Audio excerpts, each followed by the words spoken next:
బాగా చదువుతున్నావా స్వాతి? అదంటే నీకు ఎంత ఇష్టం రా. బ్రహ్మాండంగా చదువుతుందిరా. హాస్టల్లో కూడా చేర్పించా. అన్నట్టు మీ ఇల్లు పాడవకూడదని పంతులు గారికి ఇచ్చా. నేనే ఊరికి ఉండడం లేదు నాయన. నీకు మీ అమ్మంటే ఇష్టం కదా, రోజు మీ అమ్మ పేరు మీద పూజలు చేస్తున్నా. ఇదిగో ప్రసాదం తీసుకొచ్చాను, తీసుకో.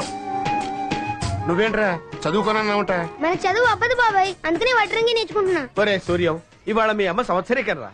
నువ్వు బయట ఉన్నట్టయితే నీ ద్వారా పిండ ప్రదానం చేయించుండేవాడిని.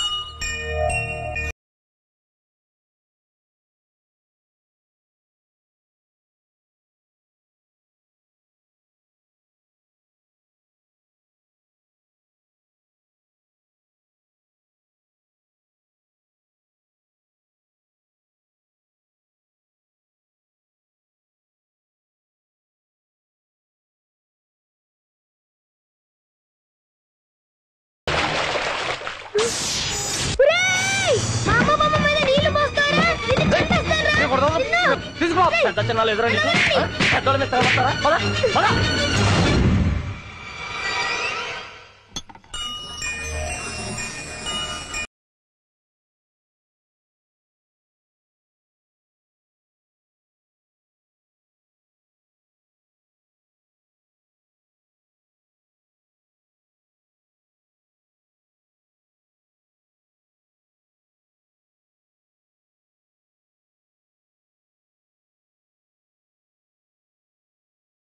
పరిగెత్తింది రూపాయి కోసమా? కాస్తైతే మొహం పగిలిపోయి ఉండేది. ఈ రూపాయి మా అమ్మ చనిపోయే ముందు ఇచ్చిందిరా. తోడ మీద అమ్మ బొమ్మ గీస్తే చెరిపేశారు కదా, అందుకని ఎవరు చెరిపేయకుండా ఈ రూపాయి బిల్ల మీద అమ్మ బొమ్మ చెక్కున్నానురా. మీ అమ్మ అంటే అంత ఇష్టమా? చచ్చేంత ఇష్టం. దేవుడు మనిషిని సృష్టిస్తే మనిషి డబ్బును సృష్టించాడు. మనిషి ప్రపంచాన్ని శాసిస్తే డబ్బు మనిషిని శాసిస్తోంది. ఒకటి పక్కన ఎన్ని సున్నాలు పెడితే ఎంత అన్నది మనిషి చిటికలో చెప్పగలడు. నాణ్యాన్ని పైకెగరేసి గిర్రున తిప్పగలడు. కానీ బొమ్మ పడుతుందో బొరుసు పడుతుందో చెప్పలేడు. అది చెప్పగలిగింది కంటికి కనిపించిన ఒక శక్తి. కొందరు దాన్ని ప్రకృతి అంటారు, మరికొందరు దైవం అంటారు. కానీ ఆ శక్తి పేరు అమ్మ అని ఈ సూర్యం నమ్మకం.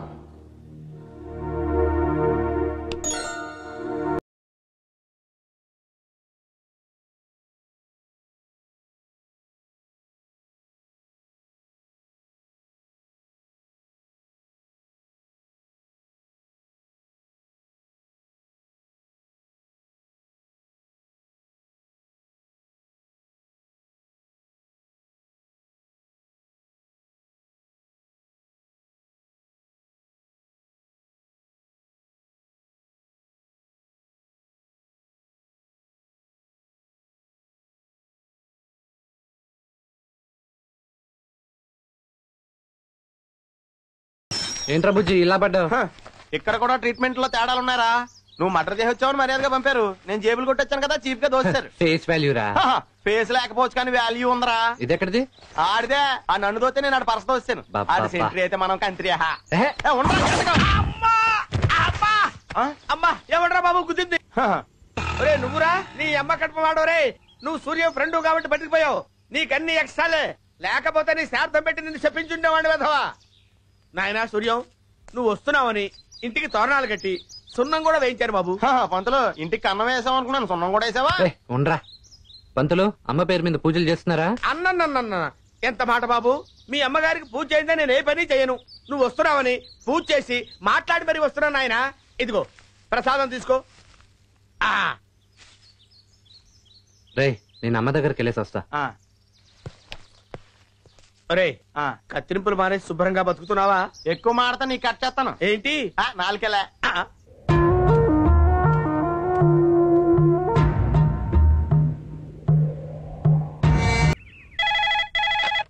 హలో, ఎవరు? సీఏ గారా? నేనే మాట్లాడుతున్నా. ఎవరు మాట్లాడేది? నేను 402 మాట్లాడుతున్నాను. ఇక్కడ బంజారా హిల్స్ రోడ్ నంబర్ 10 లో ఒక కార్ యాక్సిడెంట్ జరిగింది. ఒక వ్యక్తి చచ్చిపోయాడండి. హెడ్, అది మన స్టేషన్ కింద రాదురా, హ్యాబిట్ స్టేషన్ కింద వస్తుంది. అక్కడ ఫోన్ చెయ్యి. మరి అయితే అతని మెడలో బంగారపు గొలుసు, చేతి కొంగరాళ్ళు, డబ్బుండే సూట్ కేసు అన్ని ఉన్నాయి. అవన్నీ ఉంటే మన స్టేషన్ కింద వస్తారు. నువ్వు అర్జెంట్కి వెళ్ళి అవన్నీ కరెక్ట్ చేసుకుని కేసు బుక్ చేసేయి. నేను వచ్చేస్తున్నా. అయితే ఓకే. ఓకే.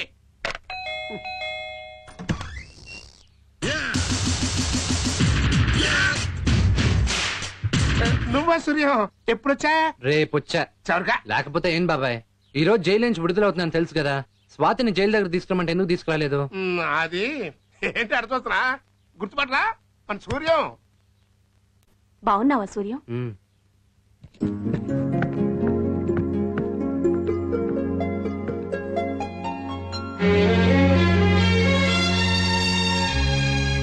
వీడు గుర్తుపట్టలేదే. సూర్యం వీడు మా అబ్బాయి శేఖర్ రా. Bat, blood, jail. ఇప్పుడు ఏం చేస్తున్నా శేఖర్? ఆ రోజు నువ్వు చేసిన మేలు వల్లే ఈ రోజు ఐఏఎస్ పాస్ అయ్యాను. ట్రైనింగ్ కి ఢిల్లీ వెళ్తున్నాను. ఈడి గోల్లో పడేరా, జైలు రావడం మర్చిపోయాను. ట్రైన్ టైం అయింది, బయలుదేరుతాను. వెళ్ళొస్తానమ్మా. మంచిది బాబు. నాకు కూడా బెటరా నాన్న. సూర్యం వస్తాను. సూర్యం ఏమండి వాడిని పంపించొస్తాను. ఏంట్రా అటు చూస్తున్నా?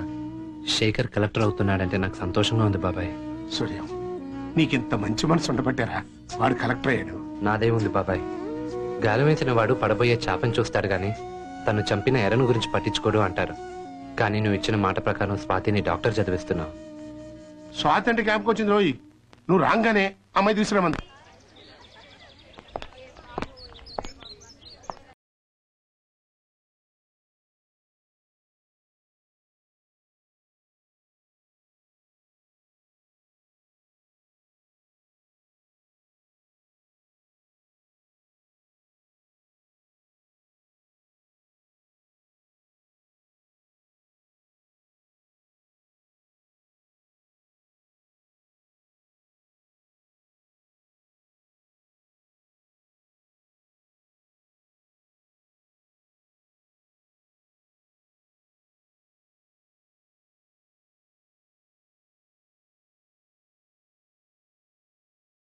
ఏంటి బాబాయ్ స్వాతి ఏడుస్తుంది? సరిగా చూసుకోవట్లేదా? ఏడుపు కాదు, ఆనంద బాష్పాలు. ఒట్టు వాన వాన వల్లప్ప ఎండకు వానకు పెళ్ళప్ప మా స్వాతి డాక్టర్ అయ్యిందప్ప. అప్పుడేమైంది? ఇంకా చదవాల్సింది చాలా ఉంది. నేను జైల్లోంచి బయటకు వచ్చేంత వరకే స్వాతి బాధ్యత నీది బాబాయ్ అనేవాడివి కదా. ఇప్పుడు బయటకు వచ్చావు, నువ్వు మాట్లాడమేంటమ్మాయి? ఇంకా నీ చదువు పూర్తి కావాలంటే 50,000 కావాలన్నావు కదా. ఇంకా నా వల్ల కాదు, మీరు తెలుసుకోండి. దీంట్లో తేల్చుకునేదేముంది? డబ్బు సంపాదించడానికి 100 మార్గాలు. అయితే ఇల్లు లేకపోతే జైలు. నాకు కావాల్సింది స్వాతి డాక్టర్ అవడం. వద్దు సూర్యం, నవ్వులాట కూడా నాతో నువ్వు అలా మాట్లాడొద్దు. నా కోసం నువ్వు ఇంకొకసారి కూడా జైలుకు వెళ్ళడానికి వీల్లేదు. మరి నీ చదువు? చదివింది చాలు, మానేస్తాను. అలా చేస్తే ఇప్పుడు దాకా నువ్వు చదువు ఎవరికి పనికి రాకుండా పోద్ది. పోనీ చేను జడితే సంవత్సరమే నష్టం, చదువు జడిందనుకో జీవితకాలం నష్టం. నువ్వు రెండో రూట్ లో వచ్చావనుకో మధ్యలో నేనేం చేశారా? డబ్బు పాయింట్ లేపింది నువ్వు, అది వచ్చే మార్గం చెప్పాల్సింది నువ్వే.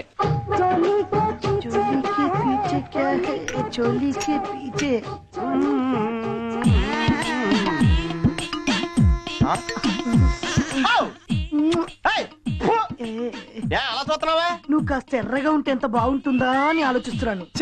నేను పుట్టినప్పుడు హాస్పిటల్లో కరెంట్ పోయిందంట, అందుకే ఇలా నల్లగా తగలటం. నువ్వు పుడుతున్నప్పుడు కరెంటు పోయింది, నేను పుట్టే కరెంటు పోయింది, అందుకే ఇలా.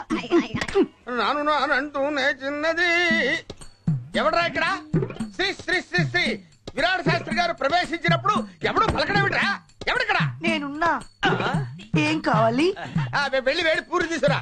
పూరి కావాలా? పూరిలే. వీడెక్కడ దొరికాడు దరిద్రుడు? అమ్మా ఏమిట్రా ఇది? పట్టుకోవడానికి హ్యాండిల్ లేదు, మంచి లేదు అవుతారా? డైలీ మేము టాయిలెట్ లో వాడుతున్నాం కదా, చాలా కంఫర్టబుల్ గా ఉంది. టాయిలెట్ కు తీసుకెళ్తున్నారా? ఇదిగో పూరి. ఏమిట్రా ఇవి? పూరిలా బొప్పట్లా? పొంగలేదేమిట్రా పూరి? అన్ని పూరీలు పొంగుండు, తింటే తిను లేకుంటే లేదు. ఓరు వీడి దుంపదగా, వీడెక్కడ దొరికాడు నాకు? ఏదో క్షుద్బాధ తెచ్చుకోవడానికి తప్ప పరిశుభ్రదేది ఇందులో. కుక్క బుజ్జిగా వెళ్ళి కుక్క నా లేకుండా శాస్త్రి గారిని కలుస్తుంది. నన్నెందుకు కలుస్తుందిరా? మీరు తింటుంది దాని ప్లేట్లోనే కదా. నేను వెళ్ళిపోతానంటే ఏమిటి? ఇలాంటి హోటల్స్ లో అందమైనటువంటి అద్భుతమైనటువంటి సాలిడ్ గా ఉన్న అమ్మాయిని బెటర్ అప్పుడు అలాగే పెడతాను. బతులు గారు పెడతానంటే కాదు, పెట్టినప్పుడే పిలువ వస్తాను.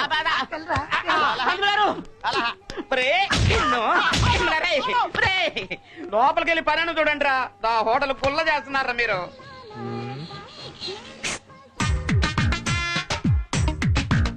బుజ్జున్నాడా? ఏంటి పని? టిఫిన్ తినాలి. టిఫిన్ తినడానికి డబ్బులు ఉండాలి కానీ బుజ్జి ఎందుకు? ఏ నీ దగ్గర లేవా? చాలా ఎక్స్ట్రాలు మాట్లాడుతున్నావే. ఇది చాలా తక్కువ. భుజిన్ బిలో. అలాగే ఎప్పుడు కాళిదాసు ఒరే సూర్యం, బుజ్జి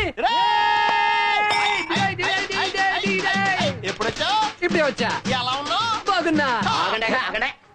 ఏరా మీ బావ పెద్ద తెలుగు గలవాడన్నావు, ఇలాంటి లఫుడ్ గా పన్ను పెట్టుకున్నాడు. అయ్యి బాబోయ్, ఒరే సారీ రా. ఏ ఈయనే మా బావ. ఆహా బావా, ఇతను సూర్యం అని నా జైలు మేట్. సార్, ఆకాశంలో ఆ చందమామ, భూలోకంలో మీరు ఎంత అందంగా ఉన్నారండి. నమస్కారం అండి. నమస్కారానికి ప్రతి నమస్కారం సంస్కారం. ప్రతి అడ్డమైన వాడికి నేను నమస్కారం పెట్టను, కానీ నేను పెడతాను. నమస్కారం. నమస్కారం పెట్టేచ్చు కదా బావా. నువ్వు నోరుమై. నేను పెట్టను. ఎవరికి పెడితే అడిగి నమస్కారం పెడతారా? పుట్టుకొని బట్టే నమస్కారం. అంటే పుట్టుకుల్లో కూడా తేడాలు ఉంటాయా బావా? తేడాలు ఉండవేంటి?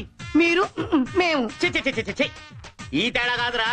బ్రహ్మముఖంలోంచి బ్రాహ్మణులు, భుజాలోంచి క్షత్రియులు, తొడలోంచి వైశ్యులు, పాదాలోంచి శూద్రులు పుట్టారు. ఈ పుట్టుకల్లో నీ పుట్టుకేది? ఇదేది కాదు. మరి ఎట్టా పుట్టినట్టు? మా అమ్మ నాన్నకి పుట్టినట్టు. రే, మీ స్నేహితుని దగ్గర చాలా ఎక్స్ట్రాలు ఉన్నాయి రోయ్. ఈ చాలా తక్కువ. ముందు ముందు చూపిస్తాడు చూడు, తట్టుకోలేవు. పదరా టిఫిన్ చేద్ది గాని.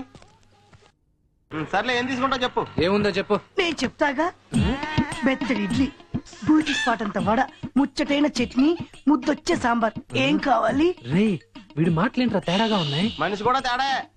నువ్వు వెళ్ళో మసాలా దోశ పట్టరా. మసాలా దోశ అనుకు నశాలానికి ఎక్కుద్ది. కుర్రోడు అసలే చాకులాగున్నాడు.